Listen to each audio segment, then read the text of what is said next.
Si Toya Senji ay isang babagsaking estudyante sa high school na todo effort para lang makapasa sa national exams at maiwasan na habang buhay mapunta sa pagtatrabaho sa isang fast food job. Pero habang todo effort siyang mag-focus at mag-aral, abala naman ang kanyang mga kaklase sa kalokohan at usapan tungkol sa sunod-sunod na killings na nangyayari kamakailan sa lungsod, at ayon sa mga balita, tuwing may biktimang pinapatay ay may mga taong nagsasabing may nakikitang petals sa paligid kaya nagsisimula ng isipin ng lahat na may koneksyon ang mga petals sa serial killer, pero walang pakialam si Toya sa mga iyon. Ilang sandali pa, pumasok ang homeroom teacher at hiningi ang atensyon ng klase dahil may ipapakilala siyang bagong estudyante. Ngunit nang tawagin niya ito ay tuluyan nitong binaliwala ang guro at ang buong klase at diretsyong lumapit kay Toya para ipakilala ang sarili bilang si Heido. At walang ideya si Toya kung bakit siya pinapansin ng random na babaeng ito pero alam niyang mas mabuting huwag siyang madamay sa mga parang crazy main character na eksena, at mukha talaga itong textbook MC kaya nagbigay lang siya ng half-ass na sagot at bumalik sa pag-aaral. Umupo ang babae sa tabi niya at hindi na siya kinausap sa buong klase. Ngunit matapos ang klase at pauwi na si Toya, hinanap siya nito at tumalon sa railing malapit sa kanya saka gumawa ng isang backflip na mas lalong hindi kailangan kumpara sa ginagawa ni Leon Kennedy. Kaya natural na nalito si Toya dahil hindi pa rin niya alam kung bakit sobrang interesado sa kanya ang transfer student na ito. Pero bago pa niya matapos isipin iyon ay hinawakan ni Heido ang kanyang mukha at tumingin ng diretso sa kanyang mga mata. Naikinagulat ni Toya kaya umiwas siya at sinabing kailangan na niyang pumunta sa cram school bago umalis. At habang papalayo siya ay tumawag si Heido sa isang taong nagngangalang Noman at sinabing tama siya tungkol sa nakita niyang tingin sa mga mata ni Toya. At dahil sa iisang linyang iyon ay opisyal nang nadamay si Toya sa plot at wala na siyang magagawa pa. Samantala sa isang madilim na eskinita sa lungsod ay may isang baliw na lalaki ang umaatake sa isang babae gamit ang butcher's knife habang sinasabing gagawin niya itong masarap na pagkain. At nagkataon na ang eskinitang iyon ay malapit lamang sa cram school na pinupuntahan ni Toya kaya mukhang hindi na maganda ang takbo ng plot para sa kanya.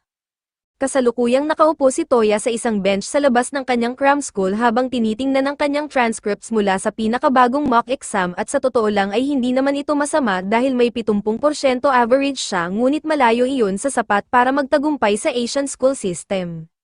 Kaya itinapon niya ang kanyang transcript sa inis at naupo na lang habang hinihiling na sana ay mayroon siyang kahit anong talent.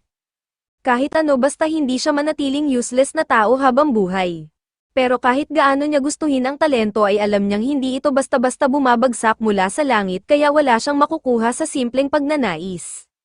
Kasabay nito, malapit sa eskinita ay may dalawang pulis na ipinatawag upang mag-imbestiga dahil may ilang tao ang nagulat na may narinig silang sigaw ng isang babae mula sa lugar na iyon, ngunit hanggang ngayon ay wala pa silang nakikitang kahit ano, at maya-maya ay napansin nila ang isang lalaking nakayuko sa sulok at inakala nilang lasing lamang ito. Kaya nilapitan ng isa sa mga pulis ang lalaki para tingnan kung ayos lang siya, ngunit sa labis nitong takot ay agad niyang napagtanto na kinakain pala ng lalaking iyon ang human remains ng babaeng kanina lang ay inatake, at mukhang ipinagmamalaki pa niya ito, kaya agad na naisip ng pulis na may mali sa pag-iisip ng taong ito at hinugot niya ang kanyang baril, handang paputukan ito anumang oras kung may gawin itong kainahinala. Makalipas ang ilang sandali, naglalakad pa uwi si Toya nang madaanan niya ang parehong eskinita. At ang unang bumungad sa kanya ay ang mga katawan ng dalawang pulis na putol ang ulo habang ang baliw na lalaki ay nakatayo roon na humahagalpak sa tawa, at doon pa lang ay malinaw ng tuluyan nang nadamay si Toya sa plot. Biglang sumulpot si Heido mula sa kung saan, at nang makita ang itsura ni Toya ay tinanong niya kung nagseselos ba siya. Sinasabi niyang kapag nakakakita ang isang tao ng talent ng iba ay karaniwan silang nakakaramdam ng tatlong bagay, paghanga, takot, o inggit, at iniisip niyang si Toya na desperadong magkaroon ng sariling talent ay tiyak na nakakaramdam ng inggit. Ngunit nahihirapan pa ring intindihin ni Toya ang nangyayari lalo na kung paano nalaman ni Heido na naroon siya. Pero biglang napansin ng lalaki silang dalawa at tila may history ito kay Heido. Sinasabi nitong dahil kay Heido ay nagawa niyang i-awaken ang kanyang talent at labis siyang nagpapasalamat dito.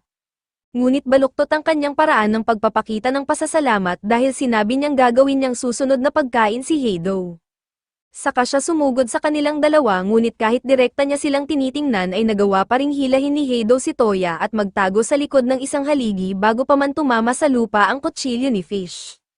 At ayon kay Noman ay posible iyon dahil sa kanyang computational predictions ngunit pinaalalahanan niya si Heido na tapusin na agad ang laban.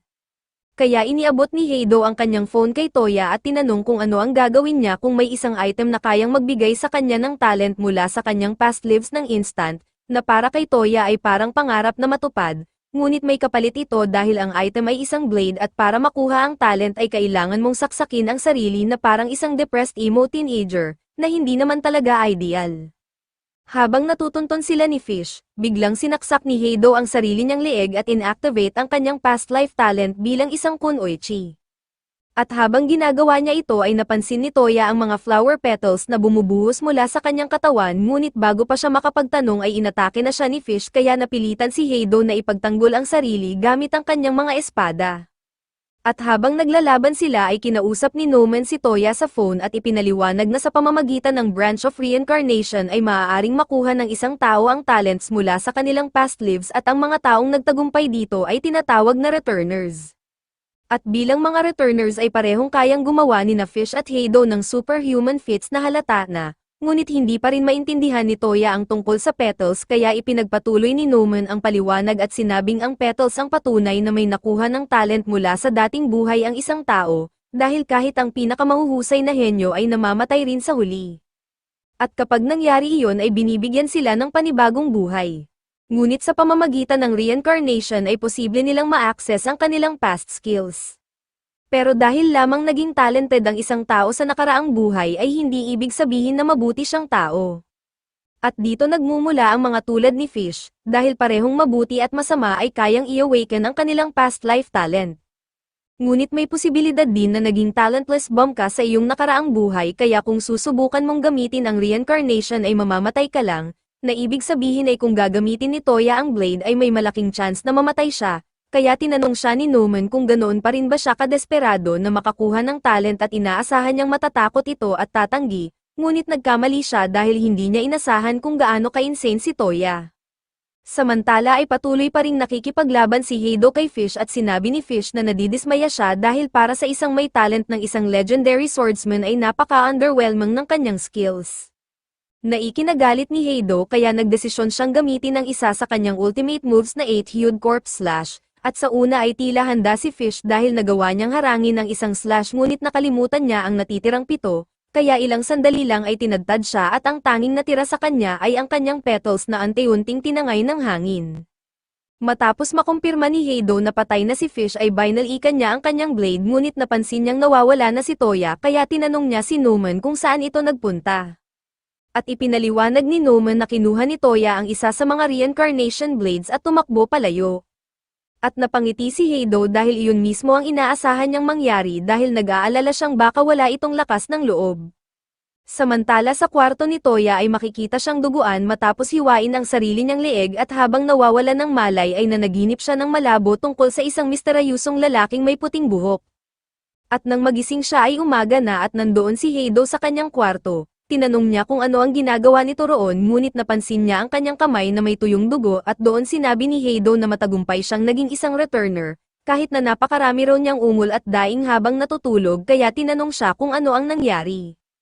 Makalipas ang ilang sandali ay nakaupo sina Heido at Toya sa isang park bench at ipinaliwanag ni Toya na mayroon siyang nakatatandang kapatid na si Seiya na magaling sa lahat ng bagay at palaging pinapalibutan ng mga tao dahil isa itong prodigy na may maliwanag na kinabukasan habang siya ay napapabayaan dahil siya ay sobrang ordinaryo.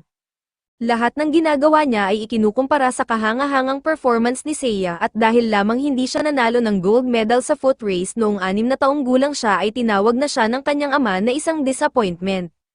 At mula noon ay desperado na siyang maabot ang pamantayang iniwan ni Seiya, ngunit sa kabila ng lahat ng talent ni Seiya ay tila napakababa ng kanyang health stat kaya siya ay nagkasakit at kalaunan ay namatay.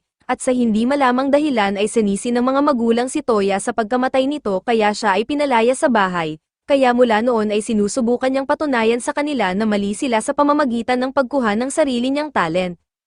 Ngayon ay mas naiintindihan na ni Heido kung bakit sobrang desperado si Toya na magkaroon ng talent. Ngunit kulang pa ang salitang, desperado, dahil literal niyang sinubukan ang halos lahat ng skills na mayroon at hindi siya naging mahusay sa kahit isa. Kaya sinabi ni Heido na naiintindihan niya ang nararamdaman ni Toya dahil sa isang paraan ay katulad niya rin ito. Naikinalito ni Toya kaya magtatanong sana siya kung ano ang ibig nitong sabihin ngunit bago pa niya magawa iyon ay nakatanggap si Heido ng mensahe mula kay Numan na pinapapunta sila. At makalipas ang ilang minuto ay dumating sila sa kwarto ni Numan kung saan pa lang sa itsura ng lugar ay halatang hindi pa ito kailanman lumabas o nakahawak ng damo. Lalo na't hindi rin ito makalakad, at nakilala ni Toya ang boses nito bilang siya ring kausap sa phone kahapon. Habang tinanong naman ni Heido kung nasaan ang iba dahil napakaaliwalas at walang tao roon. Ipinaliwanag ni Numan na ang iba ay kasalukuyang nasa mga misyon upang talunin ang mga evil returners dahil iyon ang pangunahing tungkulin nila sa Forest of Greats. At dahil natural na may mga ganitong masasamang returners na lumilitaw paminsan-minsan ay responsibilidad nilang puksain ang mga ito agad bago pa makapaminsala sa publiko tulad ng ginawa ni Fish. At inaasahan niyang sasama si Toya sa laban, at tila napaka-cooperative ni Toya para sa isang taong kakasabi lang na kailangan niyang pumatay ng iba. At sa kanyang unang opisyal na assignment ay sasamahan siya ni Heido upang pabagsakin ang isang evil returner na nagngangalang Vlad. Ngunit sinabi ni Numan na ayaw muna niyang patayin ito agad. Na medyo nakakalito para kay Heido dahil trabaho niyang pumatay ng evil returners. Ngunit ipinaliwanag ni Numan na gusto muna niyang mangalap ng impormasyon tungkol sa talent ni Vlad kaya kailangan lang nilang pigilan ito ng 10 minuto bago nila ito tuluyang patayin. At idinagdag pa niyang ipagpapaliban muna ang misyon ng 2 araw dahil kailangan pa nilang subukan ang returner ability ni Toya. Kaya nang gabing iyon ay lumabas si Toya upang humanap ng pagkakataong gamitin ang kanyang kakayahan. At habang naglalakad siya sa kalsada ay nakakita siya ng isang magnanakaw na kakatakbo lang matapos agawin ang bag ng isang babae na kasalukuyang humahabol dito kaya naisip ni Toya na ito na ang perpektong pagkakataon. At ironikal na ang kanyang talent ay tinatawag na right arm of the thief na isang stealing ability. Kaya habang dumaan sa kanya ang magnanakaw ay nagawa ni Toya na abutin ang loob ng bag at makuha ang lahat ng laman nito.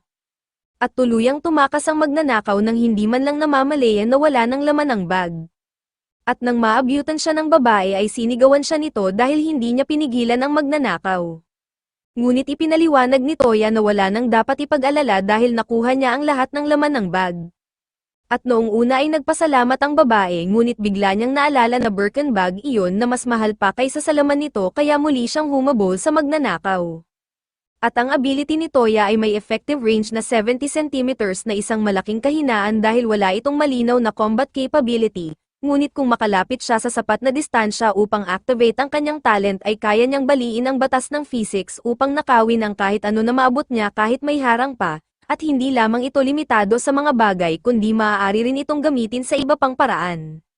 Dahil sa maikling sandaling iyon, nagawa rin ni Toya na nakawin ang dugo mula sa mga ugat ng magnanakaw kaya agad itong bumagsak sa sahig, at sa unang tingin ay tila napakasamang uri ng kapangyarihan nito ngunit hanggat hindi ito ginagamit ni Toya para sa masamang layunin ay wala namang problema. Gayunpaman ay hindi returner ang lalaking iyon kundi isang ordinaryong magnanakaw lamang kaya parang sobra naman ang parusang kamatayan para sa pagnanakaw ng bag. Makalipas ang 2 araw ay oras na ng misyon para pabagsakin si Vlad kaya nagtungo sina Heido at Toya sa kagubatan upang labanan ito. At kinailangan ni Toya na manatili sa likuran habang si Heido ang namunguna dahil wala pa siyang gaanong combat experience. At ang unang layunin ay patagalan lamang si Vlad ng 10 minuto upang makakalap ng impormasyon si Numan.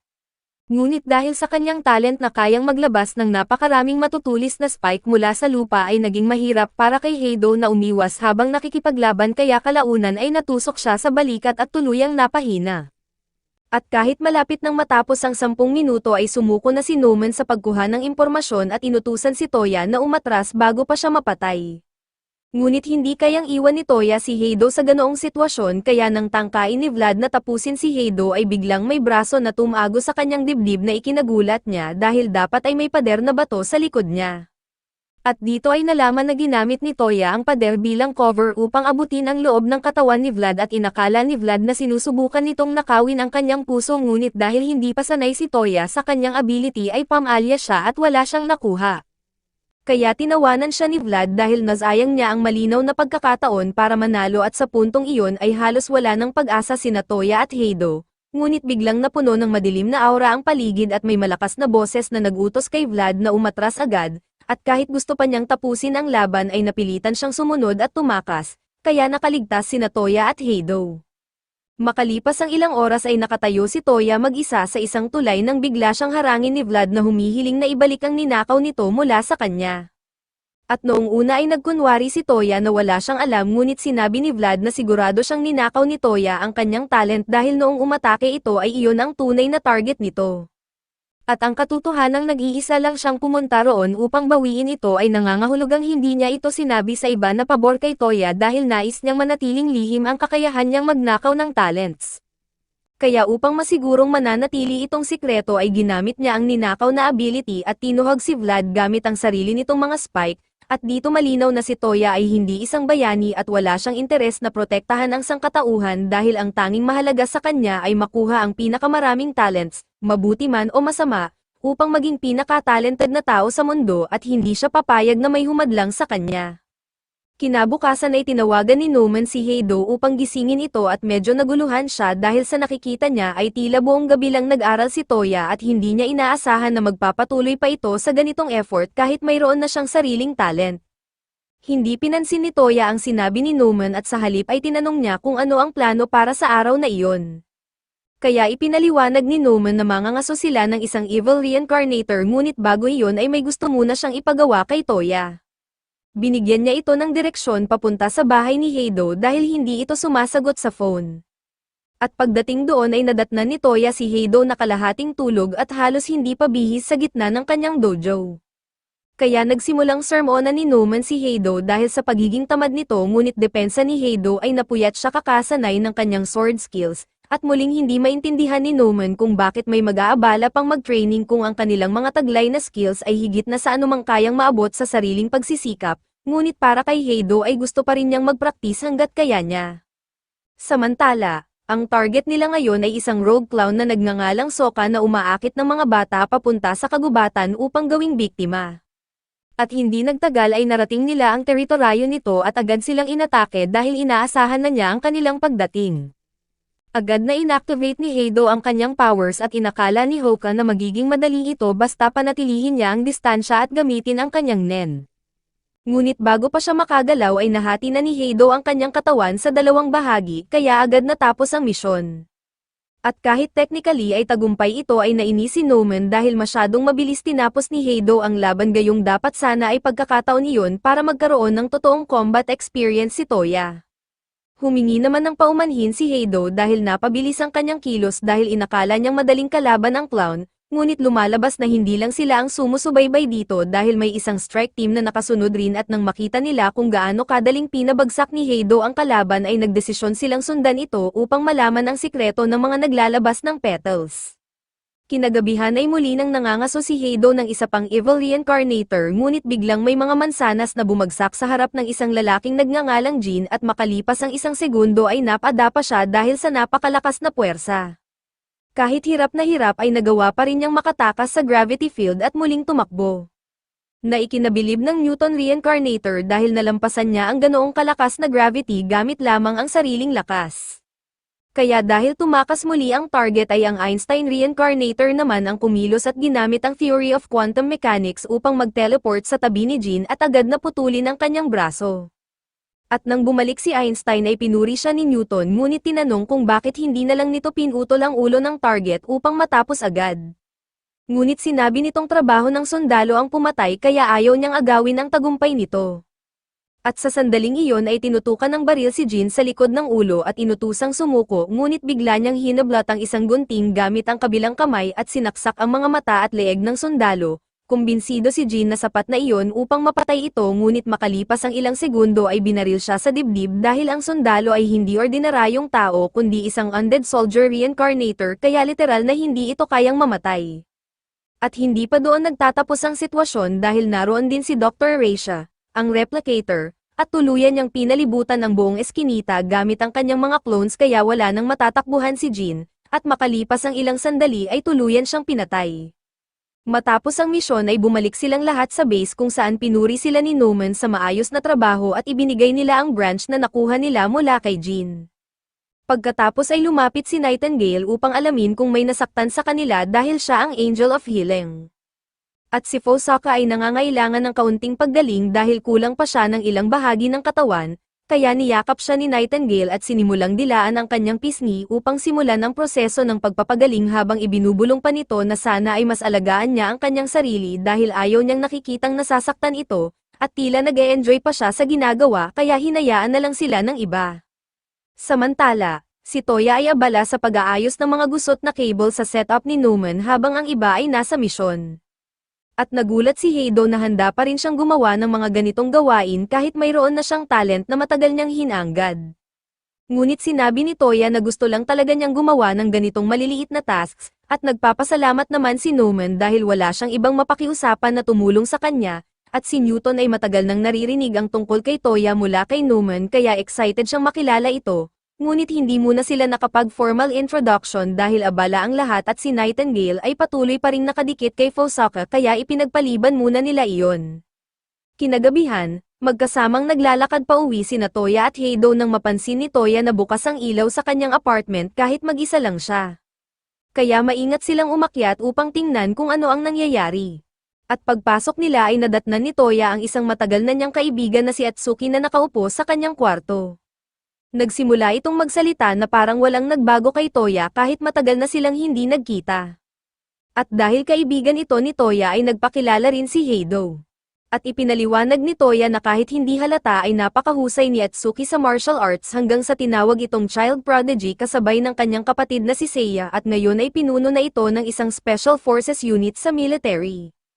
Hindi naman siya masamang tao ngunit naiirita si Toya sa kanya dahil palagi nitong ipinagmamalaki ang kanyang mga achievements. At nang makaupo na sila ay tinanong ni Toya kung bakit ito naroon kaya ipinaliwanag ni Atsuki na narinig niyang madalas nang lumiban si Toya sa school kaya nag-alala siyang baka may nangyari rito. Ngunit mukhang nagkamali siya dahil iniisip niyang abala lang si Toya sa kanyang bagong girlfriend. At hindi niya inasahan na kaya nitong makakuha ng ganoon kagandang girlfriend. At kahit ipinaliwanag ni Toya na mali ang iniisip niya ay inakala ni Atsuki na nahihiya lang ito kaya sinabi nitong hindi na kailangang itago ang ganoong bagay dahil matagal na silang magkakilala, at dahil dito ay naging curious si Heido kaya tinanong niya kung gaano na sila katagal magkakilala, at bilang sagot ay inilabas ni Atsuki ang isang lumang larawan na nagpapakita sa kanilang tatlo, sina Atsuki, Toya, at si Seiya. At dahil halos magkasama silang tatlo noon, turing na ngayon ni Atsuki si Toya bilang parang nakababatang kapatid niya. At palagi niyang iniisip na ang cute ng samahan ni Toya at Seiya dahil ginagawa ni Toya ang lahat para makahabol sa kanya habang si Seiya naman ay madalas magbagal para hindi siya maiwan. Kaya naisip niya kung paano kaya magre-react si Seiya kung makita niyang may girlfriend na ang kanyang kapatid, bagamat ng pag-isipan niya ay malamang hindi rin ito magbibigay pansin sa ganitong maliliit na bagay dahil sobrang abala ito noon, na tila isang curse of the talented, at sa tingin niya ay hindi rin maiintindihan ni Toya ang ibig niyang sabihin. Sa huli ay nagpaalam na siya dahil ayaw na niyang makaistorbo pa sa oras ni Toya kasama ang girlfriend nito. Ngunit hindi matanggap ni Toya na iniisip pa rin ni Atsuki na wala siyang talent kaya pinigilan niya ito at ipinahayag na mayroon na siyang sariling talent. Sa kanya inactivate ang kanyang powers, ngunit imbes na mabigla ay nainis si Atsuki dahil alam na niya ang tungkol sa reincarnators at kung paano ito gumagana. At nadismaya siya dahil isa pala si Toya sa mga taong umaasa sa kapangyarihang hindi nila pinaghirapan. Naikinagalit ni Heido kaya sinigawan niya si Atsuki na bawiin ang sinabi habang tinututukan ito ng espada dahil ayon sa kanya ay hindi nito maiintindihan ang pinagdaanan nila ni Toya bago nila nakuha ang mga kapangyarihang iyon. Ngunit sinabi ni Atsuki na puro dahilan lang iyon ng isang useless loser, at nang marinig ni Heido ang salitang iyon ay tuluyan siyang nag-init at sinubukang atakihin ito, ngunit hindi biro ang martial arts ni Atsuki kaya madali niyang naiwasan ang atake at pinabagsak si Heido bago ito ipitin sa lupa, at sinabi niyang maswerte ito dahil girlfriend ito ni Toya kaya hindi niya ito sinaktan ng husto, at kahit si Toya ay walang masabi dahil totoo namang sinubukan siyang patayin ni Heido. Habang papaalis si Atsuki ay inamin ni Toya na ang paggamit ng reincarnator power ay isang murang shortcut ngunit balak niyang gamitin ito upang makakuha ng sarili niyang talents at balang araw ay malampasan si Seiya, at matapos marinig iyon ay tahimik na umalis si Atsuki. Sa labas ng apartment, may naghihintay palang grupo ng Special Forces dahil ang tunay na pakay ni Atsuki ay kumpirmahin kung isang ang reincarnator si Toya. Ngunit kahit nakumpirma na niya ito ay inutusan niya ang kanyang unit na umatras dahil ayaw niyang saktan ang kanyang kaibigan, na ikinadismaya ni Dr. Yoshiki dahil umaasa siyang makakakuha ng bagong samples ng reincarnator petals, ngunit sinabi ni Atsuki na sapat na ang mga sample na mayroon na siya kaya walang sino man ang dapat umatake. Samantala, sa loob ng kwarto ni Toya ay nakaupo si Heido sa sulok na nagmumukmak dahil hindi lamang siya nawala ng kontrol kundi natalo pa siya ng ganap kahit naka-activate ang kanyang talent, at nang makita ni Toya ang kalagayan niya ay doon niya tuluyang naintindihan ang ibig sabihin ni Heido nang sabihin nitong magkatulad silang dalawa. Ipinaliwanag ni Heido na bago niya makuha ang kanyang talent ay isa lamang siyang ordinaryong useless na babae. At sa sobrang kawalan niya ng halaga ay iniwan pa siya noong sanggol pa lamang. Lumaki siya sa isang orphanage kung saan kilalang malupit ang ibang mga bata kaya palagi siyang binyo-bully lalo na dahil kakaiba ang kulay ng kanyang buhok. Gabi-gabi siyang umiiyak hanggang makatulog at wala ring pakialam ang mga staff kaya pinipili na lang nilang magbulag-bulagan. Ngunit isang araw ay may isang mabait na lalaki na kumuha sa kanya at dinala siya sa kanyang dojo at nangakong tuturuan siya. Kaya natuwa si Heido dahil sa wakas ay nagkaroon siya ng lugar na matatawag na kanya. Ngunit dahil ang pamilya ng dojo ay may mahigpit na tradisyon ay marami ang tumutol sa pag-ampon sa kanya. Ngunit hindi pinansin ng master ang mga ito at tinanggap pa rin siya. Ibinigay nito sa kanya ang lahat ng pagmamahal at atensyon na matagal na niyang hinahangad. Kaya nais ni Heido na suklian iyon sa pamamagitan ng pagsisikap na maging mahusay sa espada. Ngunit kahit gaano pa siya magsanay ay hindi siya umunlad dahil wala siyang talent para rito. Kaya desperado siyang makahanap ng paraan upang makakuha ng talent at mapasaya ang kanyang ama. At doon niya narinig ang chismis tungkol sa branch of reincarnation na kayang magbigay ng talent mula sa past lives. Kaya hinanap niya ito kung saan-saan hanggang sa matagpuan niya ang isa at na-awaken ang sword skills ni Musashi. Ngunit sa sobrang excitement niyang ipakita ito sa kanyang ama ay nasobrahan siya at muntik na niya itong mapatay. Nakaligtas man ito ay napilaya naman at hindi na muling makahawak ng espada kaya nagsara ang dojo at pinalayas siya ng pamilya dahil sa kanyang ginawa, ngunit ayaw niyang doon na magtapos ang lahat kaya plano niyang itama ang lahat sa pamamagitan ng pagiging isang full reincarnator at muling pagbubukas ng dojo para sa kanyang ama, na ikinagulat ni Toya dahil ngayon niya lang narinig ang tungkol sa full reincarnator kaya wala siyang ideya kung ano iyon.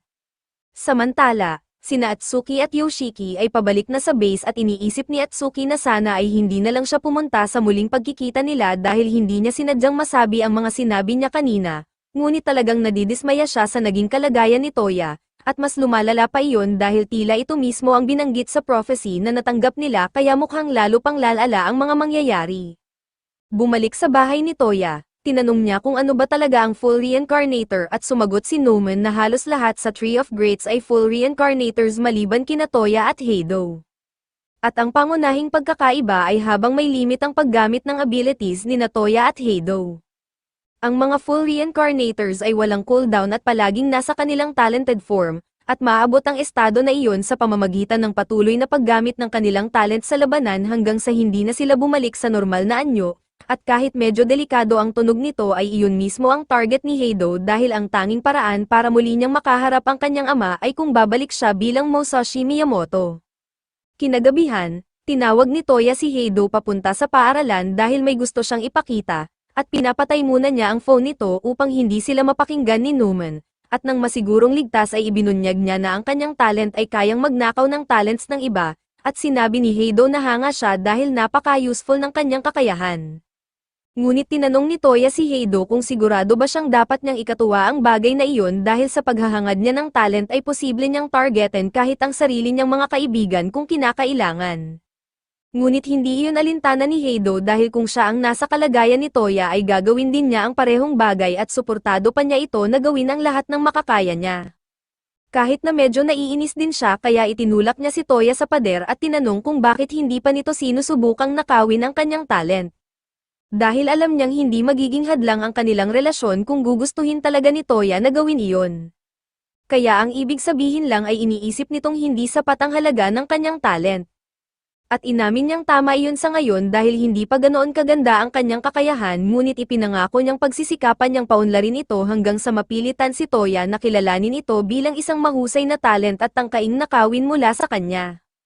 Na naintindihan naman ni Toya kaya nangako siyang magtitipon ng mga talent na sapat upang makipagsabayan sa kanya balang araw, at sa puntong iyon ay nabuo ang kanilang ugnayan bilang magkaribal. Sa sandaling makabalik sina Yoshiki at Atsuki Minami, agad nilang hinarap ang Seer na kanilang nahuli, dahil kahit ayaw aminin ni Atsuki, lahat ng ipinropesya ng Seer ay nagkatotoo, hanggang sa mismong paglalantad ni Toya Senji ng kanyang powers kay Atsuki gamit ang isa sa mga blades na iyon.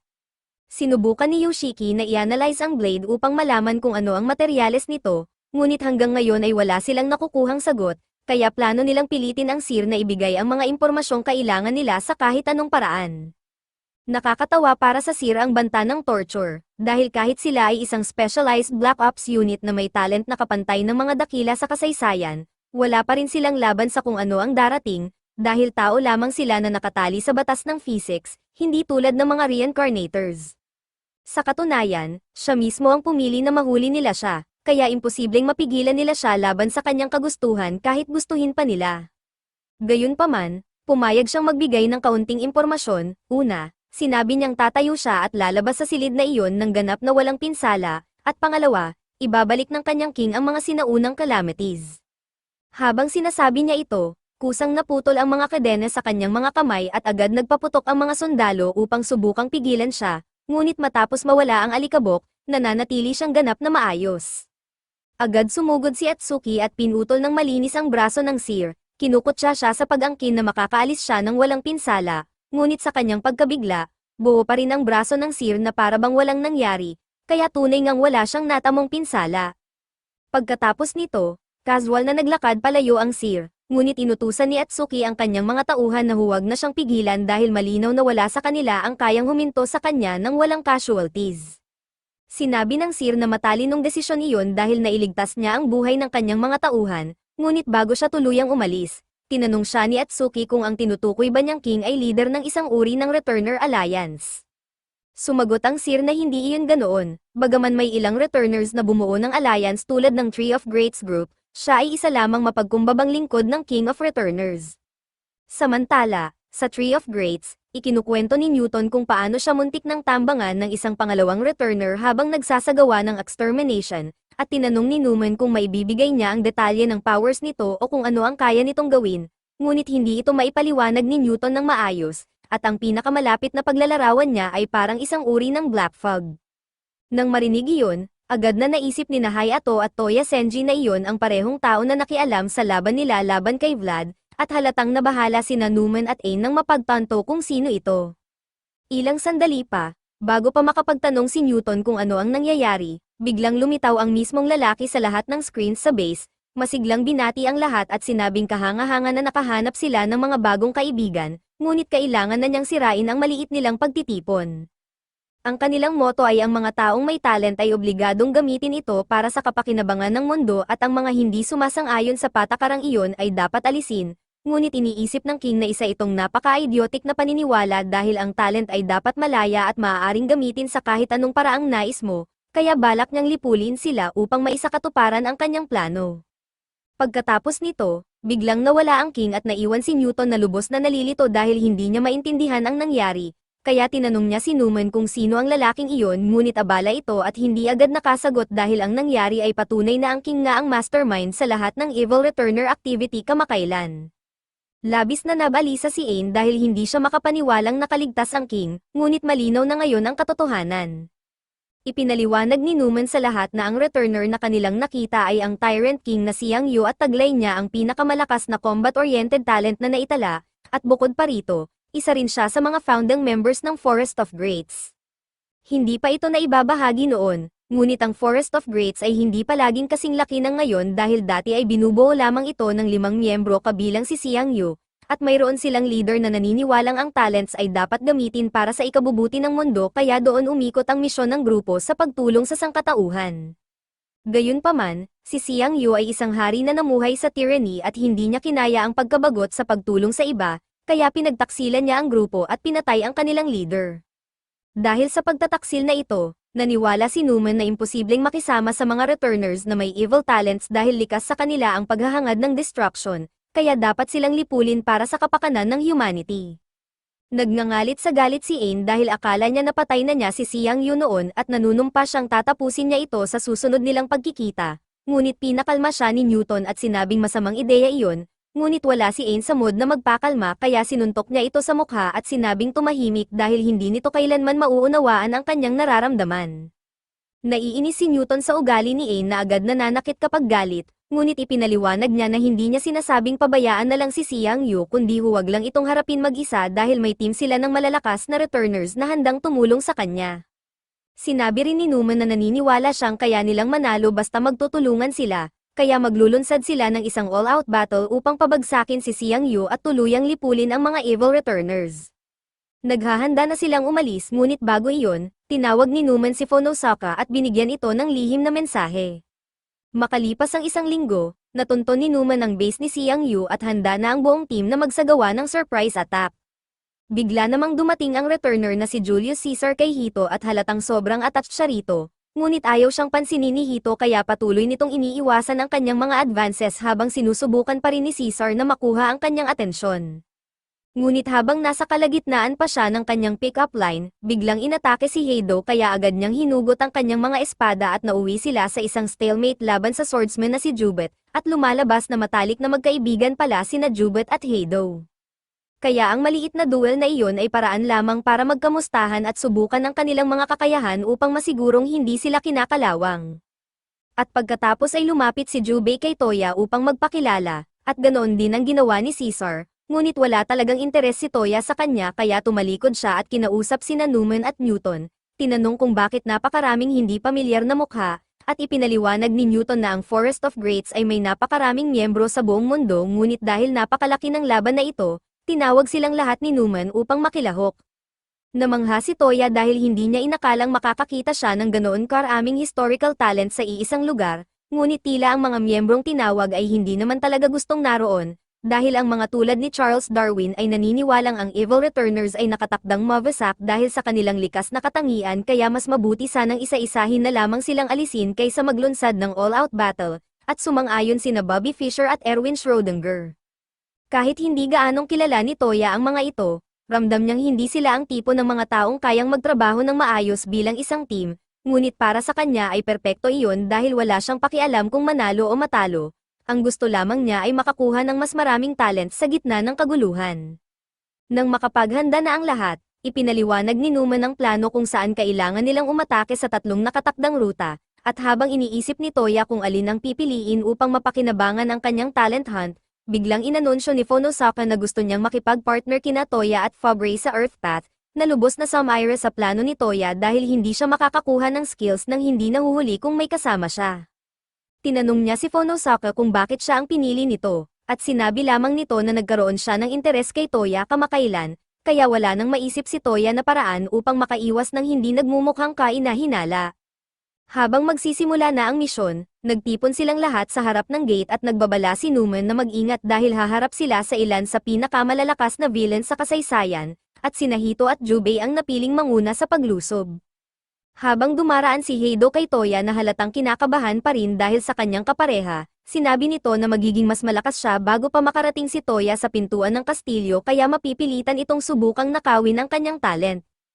Pagkatapos nito, winasak ni na Jubei at Hito ang gate at sumugod papasok, kaya oras na rin para sumunod ang iba pang team, habang ang Wright sisters ay lumipad at dinala ang isa sa mga satellite ni Newman upang makapagsimula siya sa kanyang calculations, at habang ginagawa niya iyon ay pumasok na ang mga team sa compound. Habang tumatakbo si Toya kasama si Phonosaka, napansin nito na tila may iniisip si Toya kaya inakala niyang nag-aalala ito para kay Hito dahil mukhang malapit ang dalawa at natural lamang isipin na sila ay magkasintahan. Ngunit medyo nabigla si Toya sa sinabi nito at nilinaw niyang wala silang espesyal na relasyon ni Hito. Gayunpaman, napaisip si Toya kung may namamagitan ba kina Phonosaka at Nightingale dahil tila nagiging hindi angkop ang kanilang kilos kapag magkasama sila, ngunit bago pa makasagot si Phonosaka, napagtanto ni Toya na nakagawa siya ng malaking pagkakamali kaya agad niyang binawi ang kanyang tanong. Hanggang ngayon ay maingat niyang iniiwasan ang pakikialam sa personal na buhay ng mga miyembro ng Forest of Greats dahil ayaw niyang ma-attach sa kanila at magdalawang isip pagdating ng oras na nakawin ang kanilang talent, ngunit muntik na siyang madulas. Makalipas ang ilang sandali, isang higanteng kamay ang lumabas mula sa kagubatan at sinubukang dakmain si Toya, ngunit nahila siya ni Phonosaka papalayo sa tamang oras, at kahit ligtas sila sa ngayon, kailangan pa rin nilang harapin ang grupong iyon, at mukhang magiging mahirap kalabanin ang Strangler. Ang iba pang returners ay tila nahaharap din sa katulad na sitwasyon, ngunit hindi nag-aalala si Newman dahil sigurado siyang kakayanin nila ito. Nakalaban ni Erwin Schrödinger ang Wild Bill Returner, isang sharpshooter mula sa Wild West, at agad siyang nabaril sa ulo at napatay, ngunit makalipas ang ilang sandali ay bigla siyang lumitaw sa likod nito, at hindi maintindihan ni Bill ang nangyari dahil sigurado siyang nabaril niya ito, at kinumpirma rin iyon ni Schrödinger. Ngunit dahil sa kanyang ability, kahit nabaril siya sa ulo ay may alternate universe kung saan hindi iyon nangyari kaya lumipat lamang siya roon.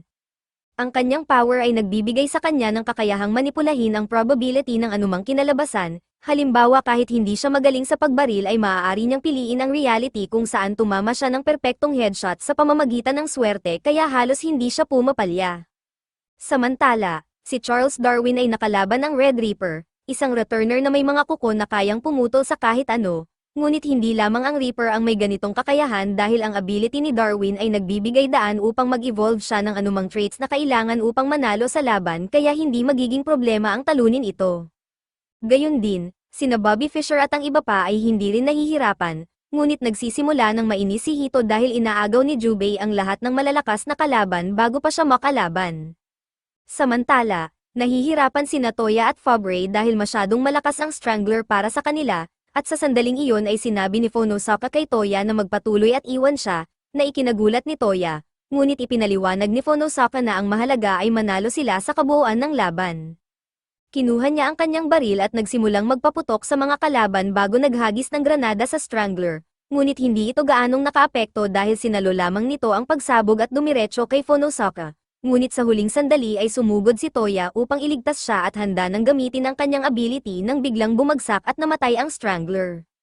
Hindi maintindihan ni Toya ang nangyari kaya ipinaliwanag ni Phonosaka na gawa iyon ni Fabre, ang returner na may talent ng stealth, at dahil kaya nitong itago ang lahat ng galaw nito sa paningin ng iba ay nagawa nitong tusukin ang Strangler ng nakamamatay na lason upang mapatay ito. Sa isip ni Toya, napaisip siya kung gaano kaganda kung makukuha niya ang talent na iyon para sa sarili niya, ngunit kailangan muna niyang makahanap ng paraan para mahuli ng hindi handa ang isang invisible talent holder. Kasabay nito, tumawag si Phonosaka kay Newman at tinanong kung sigurado ba siyang gusto nitong bantayan niya si Toya dahil sa tingin niya ay mapagkakatiwalaan naman ito sa ngayon, ngunit matagal nang pinaghihinalaan ni Newman si Toya dahil masyado itong interesado sa talents ng iba at madalas nitong pinapatay ang kanyang phone upang umiwas sa surveillance. Kaya iniisip niyang baka nagtatrabaho ito para kay Xiang Yu. Samantala, sa Clock Tower, isa sa mga tauhan ni Xiang Yu, isang sniper, ay nakapwesto at naghahanda na pabagsakin ng Wright brothers upang mapatigil ang satellite ni Newman, ngunit naisip na ito ni Newman kaya naglagay rin siya ng sarili niyang sniper sa ibang lokasyon upang patayin ang sniper ni Xiang Yu, ngunit hindi niya inasahan na may nakahanda pa palang pangalawang sniper si Xiang Yu sa ibang pwesto. Kaya parehong nabaril sa ulo ang kambal at nasaksihan ni Newman nang may takot ang malagim nilang kamatayan. At dito pa lamang nagsisimula ang lahat dahil mayroon pang 5 general si Xiang Yu na naghihintay upang lipulin ang Forest of Greats.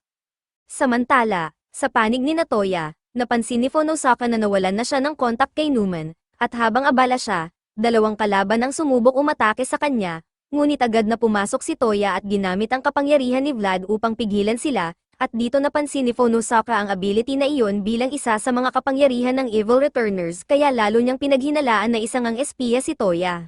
Nagkatinginan lang ang 2 lalaki nang matagal nang walang sinasabi kahit isang salita. At kalaunan ay ibinaba ni Hiroto ang kanyang baril matapos igiit ni Toya na hindi siya isang spy. Sinabi ni Hiroto na naniniwala siya sa kanya at natutuwa siyang marinig na hindi nagtatrabaho si Toya para sa kabilang team. Lubos na nagulat si Toya at hindi niya maintindihan kung bakit basta nalang pinaniwalaan ni Hiroto ang sinabi niya. Ipinaliwanag ni Hiroto na ang sitwasyon ang nagtulak kay Toya na ibunyag ang kanyang lihim na itinatago niya sa kanyang mga kaibigan. Ngunit hindi tulad ni Newton, hindi siya analytical type at ayaw niyang pagdudahan ng isang taong 2 beses nang nagligtas sa kanya kaya hiniling niya kay Toya na ipaliwanag na lang ang lahat. Pinasimple ito ni Toya at sinabi na lahat ng ginawa niya ay para malampasan ang kanyang kapatid. Pagkolekta ng talents at pagsisinungaling sa lahat.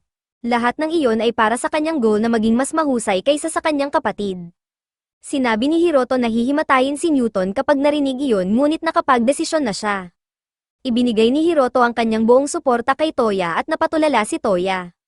Sinabi ni Hiroto na hindi niya basta ibibigay ang kanyang talent at malaya si Toya na subukang kunin ito sa pamamagitan ng puwersa.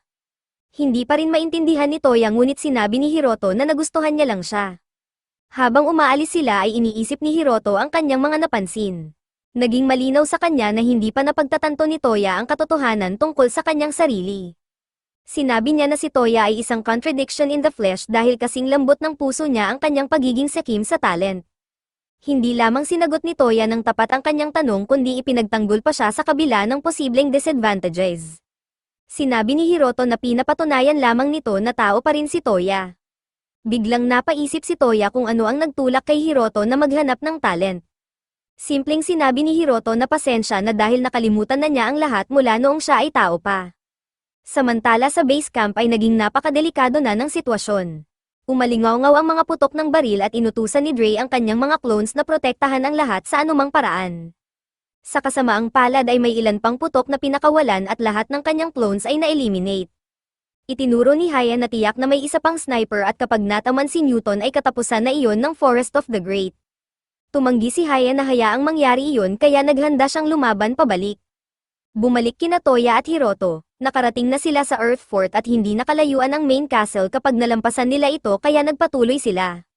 Biglang may sumabog at winasak ang front door at nakatanggap ng matinding damage si Hiroto. Nag-alala si Toya ngunit pinaalala ni Hiroto na siya ay immortal. Lumalabas na may naghihintay na sa kanila at sinabi nitong nagsasawa na siyang umupo lang. Lumabas ang lalaking nagngangalang Rodel at idineklara na oras na para sa kanilang mutual annihilation. Sinabi ni Hiroto kay Toya na huwag makialam sa laban dahil agad niyang naramdaman na si Rodel the Phoenix ay narito para sa kanya. Samantala kay Haya ay nakita niyang natuntun na niya ang kalaban. Ginamit niya ang kanyang talent na White Hell upang baguhin muli ang kanyang paligid. Sinabi ni Haya na matagumpay niyang nahatak ang kalaban papasok at ang kailangan na lang niyang gawin ay alisin ito. Nagduda siya kung tama ang kanyang nakita ngunit napagpasyahan niyang imposible iyon. Sinubukan niyang mag-focus sa kanyang kalaban ngunit hindi na niya ito mahanap. At bigla na lamang itong lumitaw sa tabi niya at itinuro na medyo masyadong mahaba ang kanyang barrel. Ipinaliwanag niya na nagiging helpless siya kapag may lumapit ng malapitan. At dagdag pa niya ay masyado siyang umaasa sa kanyang scope. Samantalang sa mga talent tulad ng sa kanya ay sapat na ang iron sights. Lubos siyang nagulat at hindi niya maintindihan kung bakit gugustuhin ng isang sniper na lumapit ng ganito kalapit. Naintriga ang lalaki sa kanyang talent dahil nakagawa siya ng isang dimension of compressed consciousness kung saan habang nasa loob nito ay bumabagal hanggang sa halos tumigil ang daloy ng oras sa labas. Napansin ni Haya ang mga puting balahibo na nahuhulog mula sa kanya kaya naisip niyang baka ang pangalan nito ay Hathcock. Kinumpirma niya ito at binati si Haya. Sinabi niyang magiging napakalaki ng kanilang laban kaya magsisimula silang muli. Lalayo siya ng 2,000 feet at hindi sila maaaring bumaril bago siya makarating doon. Lalo pang nalito si Haya at itinuro na isa siyang legendary hero ng Vietnam War na tinatawag na White Feather Hathcock. Ibig sabihin isa siyang great class returner kaya hinihingi niyang ipaliwanag kung ano ang ginagawa nito kasama ang Army of the Sinners. Sinabi nitong huwag siyang mag-alala dahil maiintindihan niya rin pagkatapos ng kanilang duel. Bumalik sa ating bida, itinuro ni Toya na si Rodel ay isang kilalang piloto at hindi isang kriminal kaya nagtataka siya kung ano ang ginagawa ng isang nuncer sa army ni Yang. Akala niya ay puro criminal returners lamang ang nasa Army of Sinners. Tinanong ni Rodel kung si Toya ba ang kanyang pangalan at hindi maintindihan ni Toya kung paano alam ng lalaking ito ang kanyang pangalan. Bigla na lamang silang nagulat nang barilin ni Rodel si Hiroto diretso sa mukha. Gumanti si Hiroto ngunit walang tinamong damage si Rodel mula sa kanyang attack. Sinabi lamang ni Rodel kay Toya na manood ng mabuti dahil malapit nang maging malinaw ang lahat. Sinabi niyang lahat ng sagot ay makikita sa battlefield at inactivate niya ang Jericho Trumpets. Ang kanyang ability ay nagpaulan ng dumb bombs at ang buong katawan ni Hiroto ay eviscerated. Humanga si Rodel nang makita ang regeneration ni Hiroto at naunawaan niya kung paano gumagana ang kanyang immortality. Kahanga-hanga ito ngunit sa kanyang opinyon ay hindi ito tunay na immortality. Sinabi ni Hiroto na walang halaga ang salita at ang mga tulad nila ay nag-uusap gamit ang bala. Hindi na kailangang ulitin pa iyon kay Rudel kaya sinabi nitong mag-uusap sila ng maayos at inilabas niya ang kanyang weapon. Nanunood si Toya sa malapit at iniisip na ito ay isang laban sa pagitan ng dalawang immortals. Ang problema lamang ay ang malaking agwat sa kanilang power. Sa kasamaang palad si Hiroto ay gumagamit lamang ng firearms at grenades. Hindi tulad ni Rudel na may malakas na machine gun at nakakatakot na mga bomba. Naging sobrang one-sided ang laban habang ginagamit ni Rudel ang kanyang buong arsenal upang pigilan si Hiroto na makagawa ng kahit anong counterattack. Naisip ni Toya na ang tanging makakapagpabago sa laban na ito ay ang full stealth ability ni Fabre. Sa ibang lugar ay makikitang naligaw si Fabre at napasubo sa problema nang makita siya ng dalawang misteryosong sinners sa malapit. Pinaalalahanan ni Fabre ang sarili na imposibleng makita siya kaya ang pagtingin nila sa direksyong iyon ay maaaring nagkataon lamang. Walang makakadetect sa kanya kaya dapat ay ligtas siya. Ngunit nagulat si Fabre nang mapilitan siyang umiwas sa isang attack, nakakagulat dahil alam ng babae ang lahat tungkol kay Fabre at sa kanyang ability. Ang kanyang full stealth ay hindi lamang siya ginagawang invisible kundi tinatakpan din ang bawat tunog na kanyang ginagawa, ipinakilala ng babae ang kanyang sarili bilang Hitler at sinabi na ang tahimik na lalaki ay si P, at ipinaliwanag niya na alam niya kung ano ang iniisip ni Fabre. Nag-iisip ngayon si Fabre kung paano nila nalalaman ang kanyang talent at kung bakit hindi gumagana sa kanila ang kanyang stealth ability. Ibinunyag ni Hitler na ang kanyang talent ay tinatawag na mastermind at pinapayagan siyang maintindihan at ma-decode ang abilities ng kahit sino. Hindi lang ang kay Fabre ang alam niya dahil natukoy na rin niya ang abilities ni na Darwin, Schrödinger, Fisher at Einstein, maging ang talents at past lives ng lahat ng miyembro ng Force of the Great ay na-decode na rin. In-assess ni Fabre ang sitwasyon at naisip niyang ang maliit na babae ang may talent na nagde-decode ng abilities habang ang higanteng si Paul ang malamang na nagne-negate ng kanyang stealth. Ngunit itinama siya ni Hitler at sinabi na hindi naman talaga nanenegate ang kanyang stealth kundi kinokontra lamang nila ito gamit ang amoy.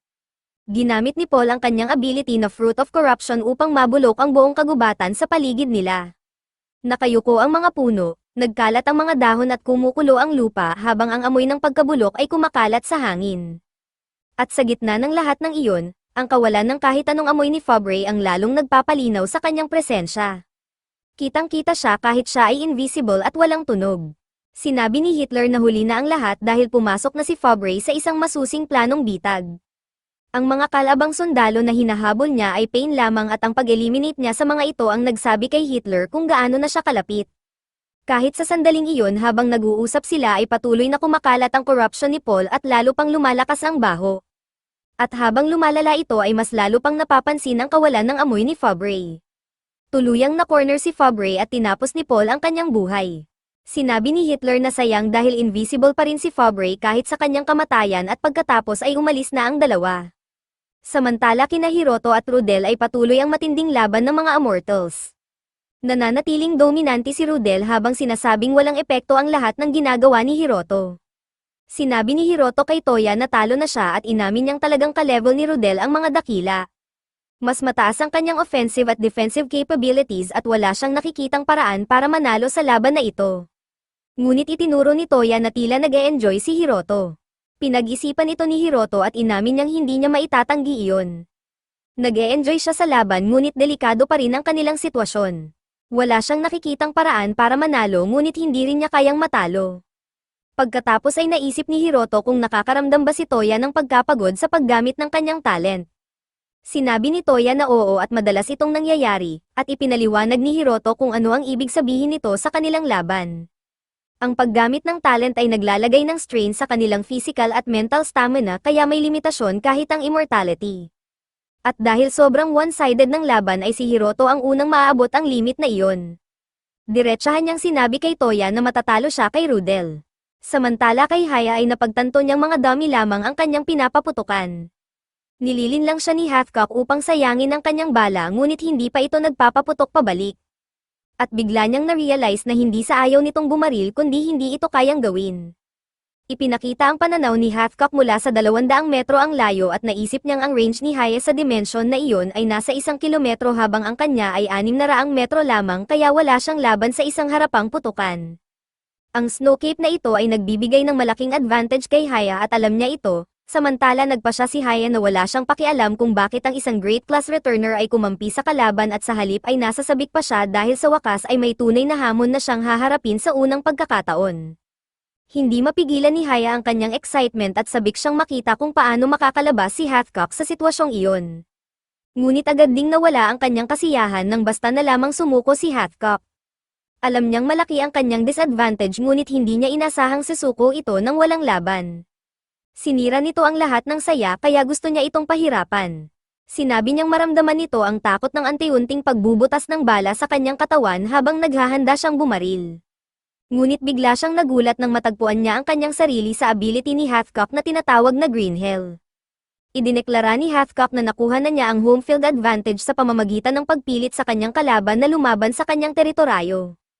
Itinuro niyang ang kanyang ability ay katulad ng sa kanya. Napagtanto ni Haya na nasa hunting ground siya ni Hathcock na isang tropical jungle ng Vietnam War ngunit ang kakaiba ay natatakpan ito ng nyebe. Sinabi ni Hathcock na maganda ito dahil ang isang snow-covered jungle ay imposibleng makita sa totoong mundo. Nag-overlap ang kanilang talents at naging patas ang laban. Sinabi niyang nakaka-adrenaline ito at tinanggal ang kanyang hood upang ipakita rin iyon. Sa ibang lugar naman ay patuloy na papunta sa castle sina Newton at Ayn. Nag-aalala si Ayn dahil hindi niya magamit ang kanyang ability dito ngunit sinabi ni Newton na huwag siyang mag-alala dahil hindi sila lalaban sa harapan at ang kanilang tungkulin ay magbigay ng support mula sa likod. Sinabi pa niya na malamang ay natalo na nina Darwin at ng iba pa ang lahat ng kalaban. Alam ni Ayn na malakas ang kanilang team ngunit may posibilidad pa ring may ilang sinners na makalusot. Biglang sinuntok ni Ayn si Newton nang magulat siya sa isang maliit na nilalang dahil hindi siya makagamit ng teleport kaya ang una niyang reaksyon ay manuntok. Sinabi ni Newton na sana ay naiwan na lamang siya ngunit ipinaalala nito na kailangan niyang wakasan ang buhay ni Yang. Sinabi ni Newton na mukhang malaki ang naging halaga ng dati nilang leader sa kanya ngunit tumanggi siyang pag-usapan ito. Nais sana niyang magbukas ito upang matulungan niya sa anumang paraan. Ngunit bigla siyang kinilabutan sa isang bagay sa anino na kalaunan ay isang nabubulok na katawan pala at kinailangan ni Newton na sabihan siyang manahimik. Malapit si Hitler at iniisip niya ang ability ni Darwin na tinatawag na evolutionary theory na nagpapahintulot sa kanya na e-evolve ang kanyang katawan ayon sa kanyang kagustuhan at umangkop sa anumang sitwasyon. Sinabi niyang napakawalang kwenta nito dahil ang evolution niya ay isa lamang magarbong tawag sa pagbabago tungo sa mga dati ng anyo ng buhay. Mas angkop itong tawaging metamorphosis kaysa evolution kaya naman madaling natapos ang buhay ni Darwin matapos siyang talunin ni P.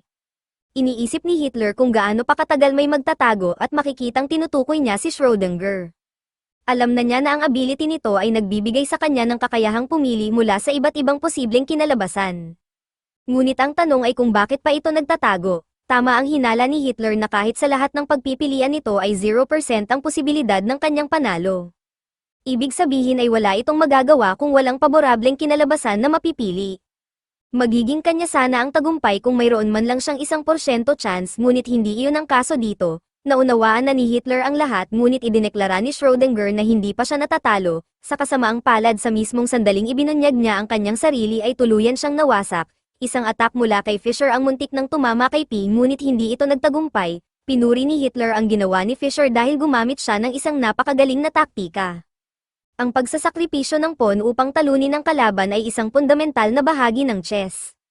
Alam na ni Hitler na siya si Fischer at ang kanyang talent ay tinatawag na Divine White Army. Nagwala si Paul at inalis ang lahat ng pyesa ni Fischer. Ipinaliwanag ni Hitler na limitado lamang ang mga strategy na maaari niyang gamitin dahil ang bilang ng mga pyesa at galaw ng mga ito ay fixed. Hindi tulad sa chess, ang lakas ng magkalabang hukbo sa totoong digmaan ay hindi kailanman pantay. Upang patunayan ito ay sinabi niyang si Paul ay isang extraordinary piece na kayang burahin ang buong board ni Fischer sa isang iglap. Pagkatapos ay sinabi ni Hitler na sa totoong laban ay walang tinatawag na stalemate. Idineklara niya ang checkmate at tinapos ni Paul ang buhay ni Fischer. Pilit na pinakalma ni Ayn ang sarili dahil nasaksihan niya kung paano madaling tinapos ng dalawang kalaban ang buhay ng tatlong Great Class Returners. Sa kasamaang palad ay siya at si Newton na lamang ang kailangang pumihil sa kanila dahil tapos na ang lahat kapag nakalagpas pa ang mga ito. Sinubukan niyang mag-isip ng solusyon ngunit si Newton ay basta na lamang humakbang pasulong at ipinakilala ang sarili sa mga kalaban. Kinilabutan si Ayn nang sabihan siya ni Newton na hayaan siyang lumaban at kung matatalo siya ay siya na ang baalang tiyakin na makakatakas sina Newton at ang iba pa. Agad na umatake si P at napilitan si Newton na umakyat sa puno. Ininsulto siya ni Hitler dahil sa pagtakbo ngunit iniisip ni Newton na hindi siya matitinag ng mga insulto. Gayunpaman ay nagtataka siya kung may pagkakataon pa ba siyang manalo laban kay P. Sapat ang lakas nito upang mabulok ang buong kagubatan at wala pang nakakaabot man lang sa kanya. Winasak ni P ang puno kaya napilitan si Newton na tumakbo. Ipinaliwanag ni Hitler na walang makakapagtago sa kanya dahil sa kanyang all-knowing talent. Alam pa niya na naroon pa rin si Ayn at ang kanyang talent ay tinatawag na spatial translocation na gumagana sa pamamagitan ng pagpapalit ng dalawang espasyo sa loob ng ilang milliseconds kaya nakakalipat siya na parang nagte-teleport. Isa ito sa pinakamalakas na talents dahil sa global range at versatility nito. Ngunit may isang malaking kahinaan ito. Hindi makakapag-teleport si Ayn sa mga hindi niya alam na lugar at limitado lamang siya sa mga coordinates na nairehistro na niya sa pamamagitan ng pagpunta roon. Kaya siya nasa likod ng laban upang palawakin ang saklaw ng mga lugar na maaari niyang puntahan. Natakot si Ayn dahil alam ni Hitler ang lahat ng kanilang ginawa hanggang sa pinakamaliit na detalye. Napansin ni Newton na lumalala na ang sitwasyon dahil halatang nanginginig na si Ayn. Nakita niya muli ang parehong maliit na nilalang kanina at nagtataka kung bakit ito narito. Pinulot ito ni Newton at nagulat siya nang bigla niyang may mapagtanto. Gumalaw si P upang tapusin ang buhay ni Newton ngunit itinulak niya ito palayo. Sinabi niya kay Ayn na huwag hayaang pumasok sa isip niya ang mga sinasabi ng kalaban. Si Hitler naman ang nagulat dahil nagawa ni Newton na tamaan si Paul mula sa blind spot nito. Hindi iyon dapat posible kaya nagtataka siya kung naintindihan na ni Newton ang nangyayari. Ibinunyag ni Newton na natukoy niya ang blind spot ni Paul sa pamamagitan ng pagtingin gamit ang sariling mga mata ni P. Inilabas niya ang whistle mula sa kanyang jacket at ipinaliwanag na ito ang nagbunyag kay P. Napansin niyang sinusundan sila ng whistle at may selyo ito sa tiyan at nang hawakan ni Newton ang selyo ay nagawa niyang makakita gamit ang mga mata ng ibang tao, at napagtanto niya na ang talent ni Hitler ay nagbibigay daan sa kahit anong life form na may selyo niya na may bahagi ang kanilang senses sa kanya. Ipinakalat ni Hitler ang mga selyo na ito sa mga hayop at insekto sa kagubatan bago pa man upang mabantayan niya ang bawat galaw nila. Ito ang dahilan kung bakit nagawang umatake ni P ng napaka-precise kahit nagtatago sila. Naglagay din si Hitler ng kanyang mga selyo sa lahat ng foot soldiers na kanilang nakalaban kaya nagkaroon siya ng front row seat tuwing ginagamit ng greats ang kanilang talents. Dito niya na-decode ang lahat ng kanilang abilities. Hindi pa nagagamit ni Ayn ang kanyang ability kaya nagtataka siya kung paano ito nalaman ni Hitler. Ipinaalala ni Newton na personal na kilala ni Yang ang mga greats kaya malamang na ibinahagi nito ang mga detalye sa mga sinners. Tinawag ni Newton na isang panlilin lang ang all-knowing talent ni Hitler ngunit nanatili itong kalmado. Sinabi niya na kahit alam na nila ang lahat ay hindi nito mababago ang kanilang kapalaran. Hindi nila kayang alisin ang lahat ng hayop at insekto sa kagubatan at hindi rin nila mapipigilan ang corruption ni Paul. Dalawa lamang ang kanilang pagpipilian at iyon ay tumakas o mamatay. Agad na nagpakawala ng atak si P at napaurong ang ating mga bida. Sinabi ni Newton kay Ayn na baguhin ang plano at manatili malapit sa kanya. Itinuro niya na hindi pa niya nagagamit ang kanyang talent sa buong digmaan kaya ito ang tanging unknown factor na hindi napaghandaan ng kalaban at ito ang kanilang nag-iisang pag-asa para manalo. Samantala sa kabilang panig ay patuloy na tumatanggap ng matinding damage si Hiroto at naghagis siya ng isang bomba pabalik kay Rudel. Humanga si Rudel dahil itinapon ni Hiroto ang isang 250 kilo na bomba na parang wala lang. Nagpatuloy ang kanilang matinding laban at inamin ni Rudel na mahusay lumaban si Hiroto bilang isang immortal. Ngunit itinuro niya na bumabagal na ang regeneration ni Hiroto. Gumanti si Hiroto at sinabing nagsisimula na ring magkasugat si Rudel na nangangahulugang unti-unti nang lumalabas ang limitasyon ng kanyang mortality. Nanunood si Toya na lubos na naguguluhan dahil tila wala nang iniisip si Hiroto kundi sumugod ng walang pakundangan, umaatake siya ng walang plano at gumagamit lamang ng kanyang rifles at mga kamao. Hindi ito ang nakasanayan niya kaya hindi maintindihan ni Toya kung ano ang nangyari sa malamig ang ulo na sundalong kilala niya, pagkatapos ay ipinaliwanag ni Toya kung ano ang naaalala niya mula sa kanyang nakaraan. Nang siya ay unang magkamalay, may mga talulot ng bulaklak na nahuhulog mula sa kanyang leeg. Kakaiba man, alam niyang nagising na ang kanyang talento. Ang kapalit nito ay naging malabo ang lahat ng kanyang alaala, pero nagpasya siyang hindi na ito pagtuunan pa ng pansin. Hindi nagtagal, kinuha siya ng Force of the Greats, na nais siyang isama sa kanilang laban para tulungan ang humanity. Tinanggap ito ni Toya, at napuno siya ng emosyon dahil naging isa siya sa mga greats. Naisip niya kung ano ang kanyang layunin, ngunit sinabi ni Newman na huwag siyang mag-alala. Ang mundo ay palaging puno ng conflict, kaya laging may bagay na magagawa para sa kanya. Ipinadala siya ni Newman sa mga battleground sa iba't ibang panig ng mundo. Tulad ng tunay na si Toya Senji, ang pakikipaglaban sa battlefield ay nag-iwan sa kanya ng walang pag-aalinlangan, at malinaw na tunay na siyang naging isa sa mga greats.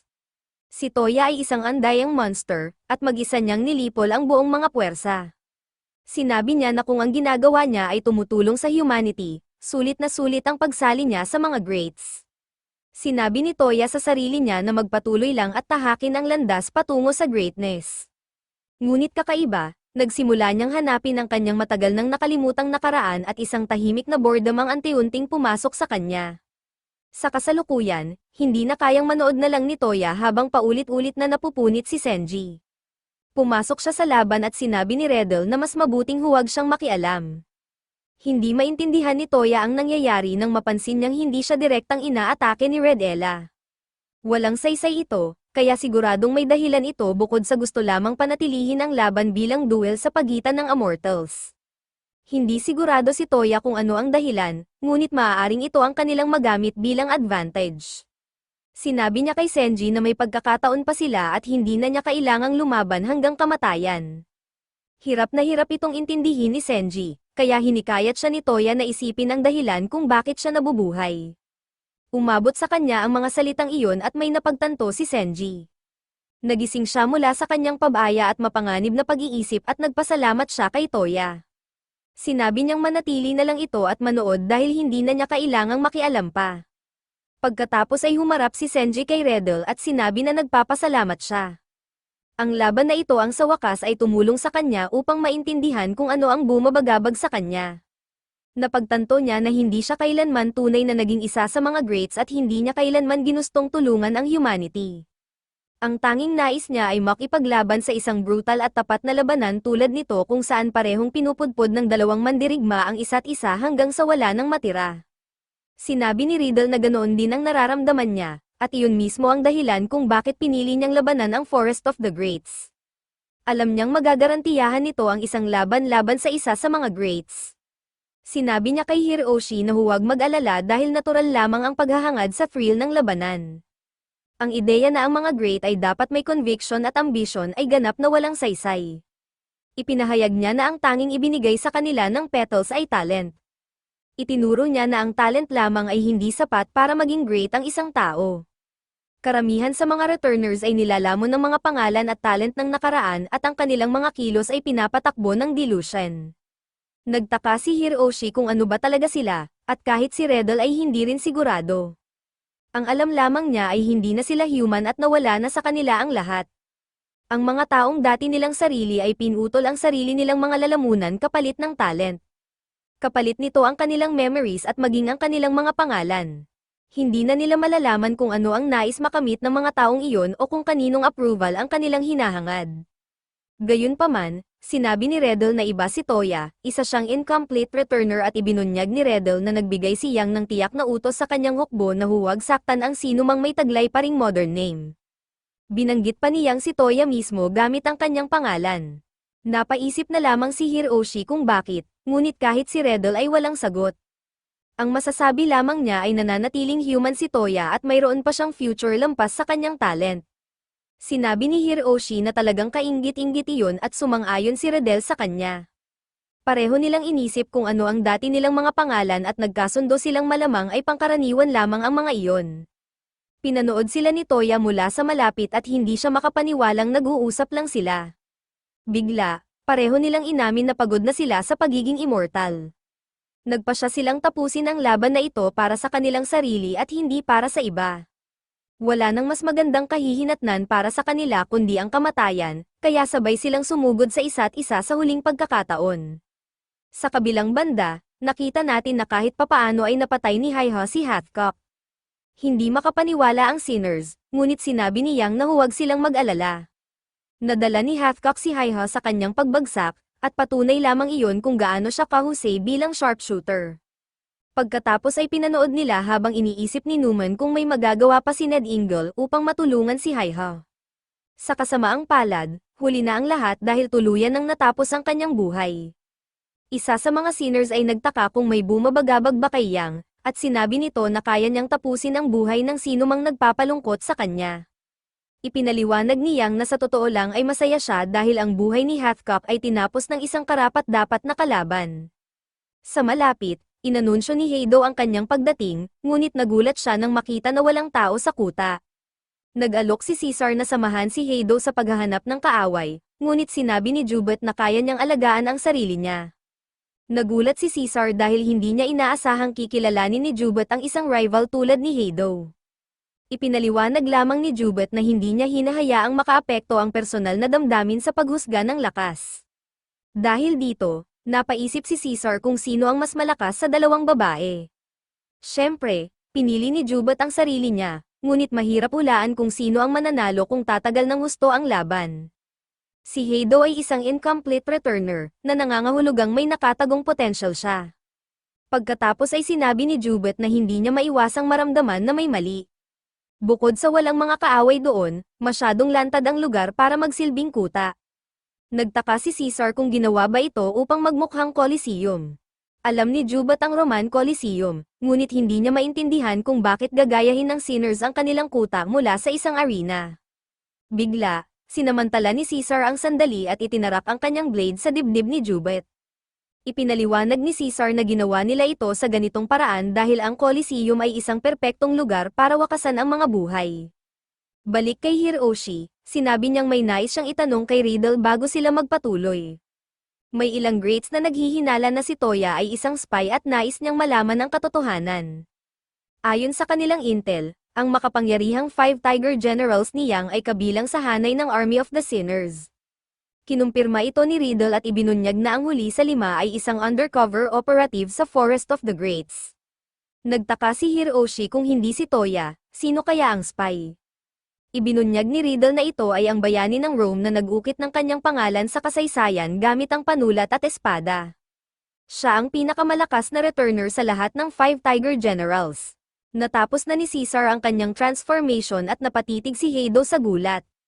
Natapos ang buhay ni Jubet at sinabi ni Caesar na matagal nang naitakda ang kapalaran. Inakala niyang magiging matamis ang maging traidor, ngunit napagtanto niyang hindi pala ito kasing ganda ng inaakala. Agad siyang inatake ni Heido at tinawag siyang isang traitor. Madaling naitaboy ni Caesar si Heido at napaisip siya kung paano siya naihagis nito ng ganoon kalayo. Ipinahayag ni Caesar na napakawalang ingat niya na sumugod sa close quarters laban sa kanya, lalo na dahil sa sandatang hawak niya. Ipinaliwanag niya na ang longsword ay karaniwang ginagamit ng Knights of the Crusades hanggang sa 100 Years' War, at hanggang ngayon ay isa pa rin itong napaka-versatile na weapon. Idinagdag pa niya na ang half-swording ay isang stance kung saan, sa pamamagitan ng paghawak sa blade, nagagawa ng user na makipaglaban sa close-quarter combat. Patuloy na ipinapaliwanag ni Caesar kung gaano ito kahusay, ngunit agad itong pinatalsik ni Heido. Gayunpaman, nagulat siya nang seluhin ni Caesar ang blade at ginamit ito upang itulak siya paatras.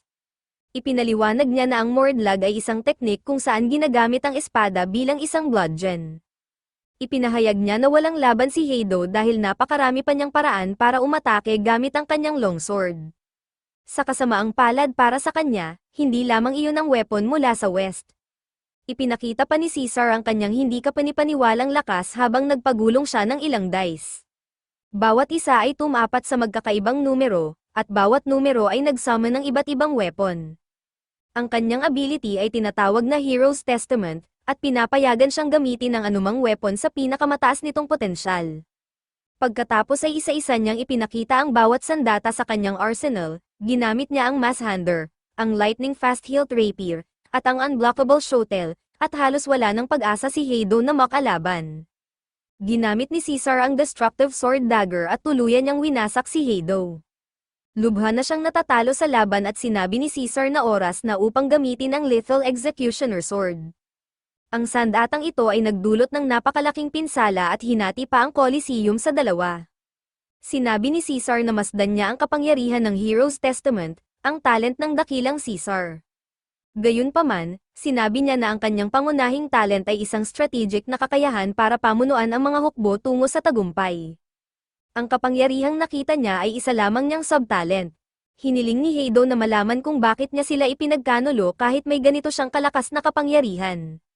Simple lamang ang sagot ni Caesar, dahil hindi siya kailanman nasa panig nila.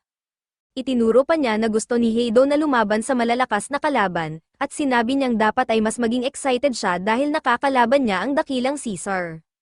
Sa sandaling iyon, lalo niyang pinagalit si Heido nang buhatin niya ang walang buhay na katawan ni Jubeit. Sinabi niya na ito ay isang once-in-a-lifetime opportunity para sa kanya, ngunit napuno na si Heido. Isang nakakatakot na kadiliman ang damaloy mula sa kanyang katawan, at iniutos niyang alisin ni Caesar ang marurumi nitong kamay mula kay Jubeit. Naintrigue si Caesar nang mapansin niyang nagsisimula ng magbago si Heido. Nagtaka siya kung ano ang nagte-trigger nito, at nagpasya siyang suwayin ang utos ni Yang. Hindi na siya magpipigil dahil nais niyang makita mismo kung ano ang kayang gawin ng isang incomplete returner. Samantala, sina Ain at Newton ay patuloy na nakikipaglaban kina Hitler at PT. Inaasar nila ang malaking kalaban habang iniiwasan ang mga atake nito. Si Hitler ay hindi nagmamadali at maingat na inoobserbahan ang spatial translocation. Halos imposibleng mahuli ang dalawa dahil ang pagtakbo ang kanilang pangunahing strategy. Para mas maging mahirap ang sitwasyon, nananatili sila sa labas ng corruption range. Natuklasan ni Newton na ang saklaw ng corruption ni P ay limitado sa radius na 6 na metro, at nangangailangan ito ng mahigit 1 segundo bago niya ito ma-activate. Samantala, ang fruit of gravity ability ni Newton ay may saklaw na 4 na metro, na nangangahulugang may instant death range na 2 metro. Malaki ang disadvantage ni na Newton at Ain, ngunit naniniwala siyang may pagkakataon pa rin sila.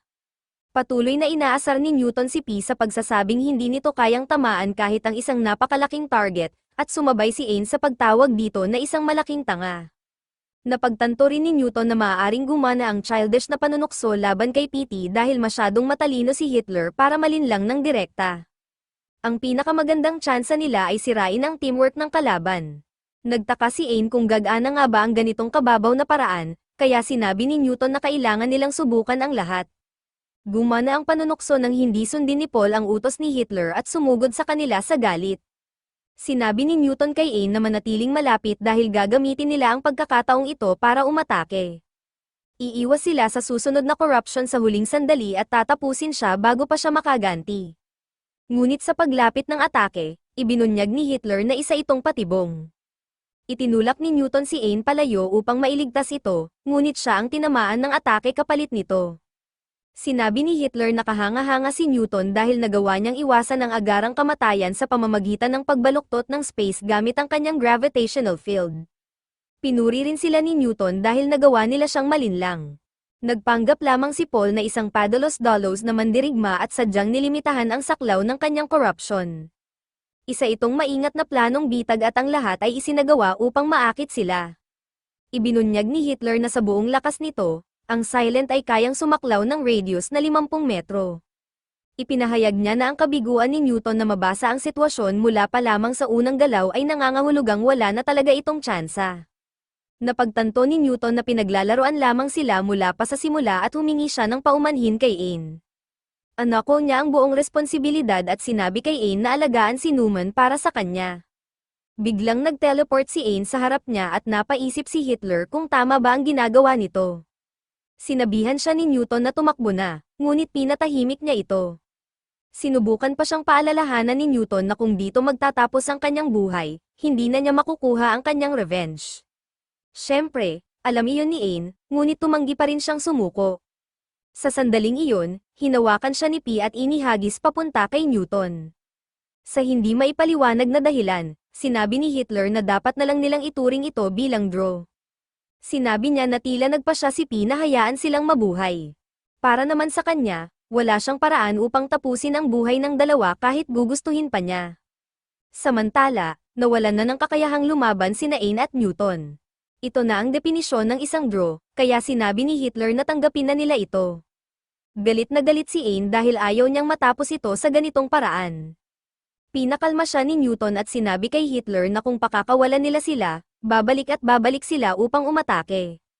Hindi sila titigil hanggat hindi natatalo ang Sinners hanggang matapos ang laban. Nagulat sila nang ibunyag ni Hitler na hindi na iyon kinakailangan. Ang dahilan ay matatapos ang laban na ito sa ganap na paglipol sa hukbo ni Yang. Ito na talaga ang kanilang layunin bago pa man magsimula ang labanan. Siyempre, nakakainis na hayaang masunod lamang ang plano ng mga greats, kaya nais nilang makapatay ng marami hanggat maaari bago iyon mangyari. Ngunit sina Ain at Newton ay walang bulag na paniniwala sa kanilang mga talent tulad ng iba. Sa halip, gumagamit sila ng panlilinlang at pag-atres. Malinaw sa kanya sa kanilang kilos na hindi sila dumating dito na may layuning makipaglaban, bukod pa sa kanilang likas na pagiging human na protektahan ang isa't isa. Ipinaliwanag ni Hitler na ang tanging target nila ay ang mga nilamon ng petals, ang mga nalinlang sa paniniwalang sila ay great. Hindi siya pumapatay ng mga human at umaasa siyang patuloy nilang pahalagahan ang kanilang pagiging human. Kung magagawa nila iyon, hindi niya pagsisisihan ang pagligtas sa kanilang mga buhay. Habang ante-unting nagko-corrode sina Hitler at Paul, sinabi ni Hitler na may isa siyang payo. Binalaan niya sila na huwag basta magtiwala sa lahat ng sinasabi ni Neumann. Hiniling niya na swertehin ang dalawa at tuluyan ng naglaho sina Hitler at Paul. Nagtipon muli ang dalawang great kasama si Neumann at sinimulan silang pagalingin ni Eddie Gale. Ibinunyag ni Neumann na natapos na ang buhay ng Wright sisters at ni Haiha. Dahil dito, hindi na niya mabantayan ng iba, kaya nagpapasalamat siya na buhay pa ang dalawa. Ang tanging miyembro ng Force Assault Team na nakaligtas ay sina Newton at Ain. Ang iba ay pinatay ni na Hitler at Petey. May isang bagay na kinagigiliwan ni Newton at itinuro niya na tila personal na kilala ni Hitler si Neumann. Hindi sumagot si Neumann at sa halip ay nagtanong kung bakit niya ito itinatanong. Ipinaliwanag ni Newton na tila may katinoan ang kanilang dalawang kalaban. Nagawa pa nilang magkaroon ng mutual understanding sa kanila. Dahil dito, napaisip si Newton kung tunay bang masasamang tao ang Army of Sinners ni Yang gaya ng sinasabi ni Neumann. Nadismaya si Neumann at sinabi na nagpapaloko lamang siya sa kaaway. Ipinaliwanag ni Newton na sinusuri lamang niya ang lahat ng posibilidad. Binanggit din niya kung gaano kainahinala na kung tunay ngang layunin ni Yang ang magdulot ng global chaos, madali na sana nila itong nagawa. Kailangan lamang nilang hatiin ang kanilang puwersa sa buong mundo at maghasik ng kaguluhan. Sa halip, dinala nila ang buong hukbo sa isang walang taong lugar at naghintay lamang sa mga greats. Hindi pa nga lumitaw si Yang mismo, at alam ito ni Ain dahil mararamdaman niya sana ang presensya nito.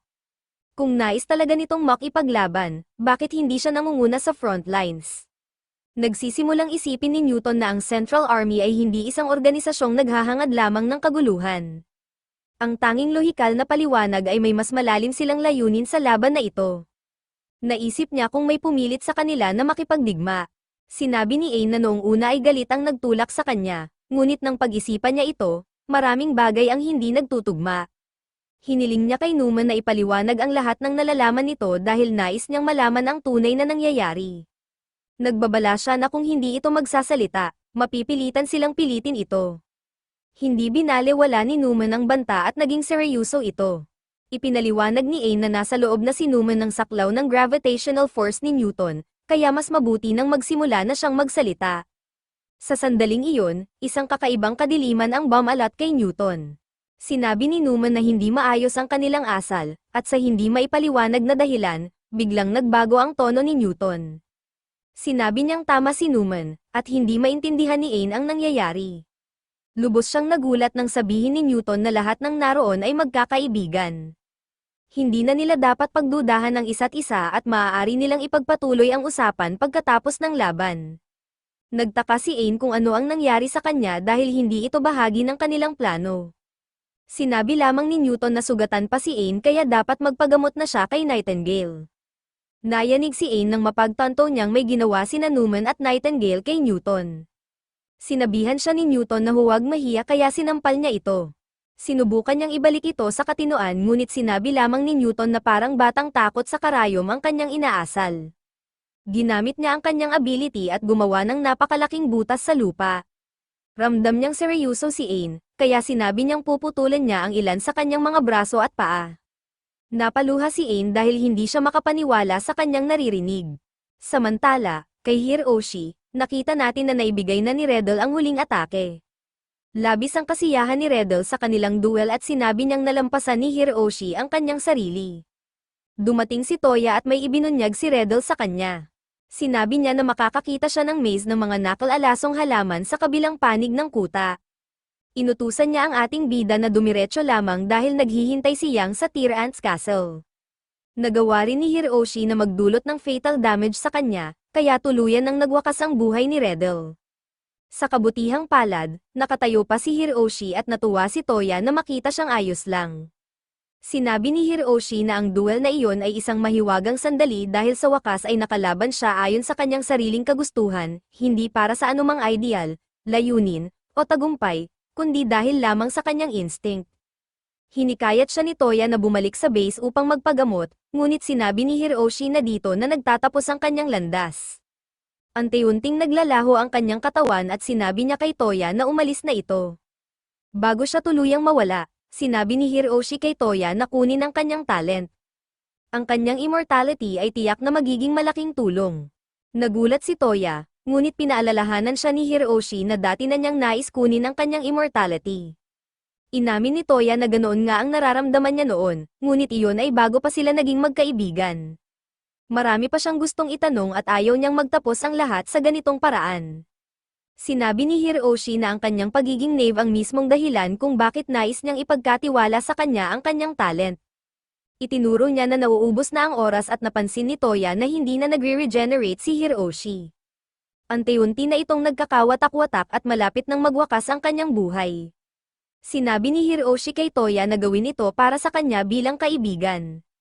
Ang pagkuha sa kanyang power ang nag-iisa niyang hiling. Bilang kanyang huling kilos, sinabi ni Hiroshi kay Toya na ang pangangailangan ng maraming returner talents upang malampasan ang kanyang kapatid ay nagsasabi kung anong klaseng tao si Seiya. Pagkatapos ay binati niya si Toya ng good luck at nagpaalam ang dalawa sa isa't isa. Kinuha ni Toya ang talent ni Hiroshi at tuluyan na itong pumanaw. Ang talent na tinatawag na Harkening Soul ay napunta na ngayon kay Toya. Matapos tanggapin ang lahat ng nangyari, pinaalalahanan ni Toya ang sarili na magpatuloy lamang. Dumating siya sa isang graveyard at napagtanto niyang napapalibutan ng mga libingan ang kastilyo.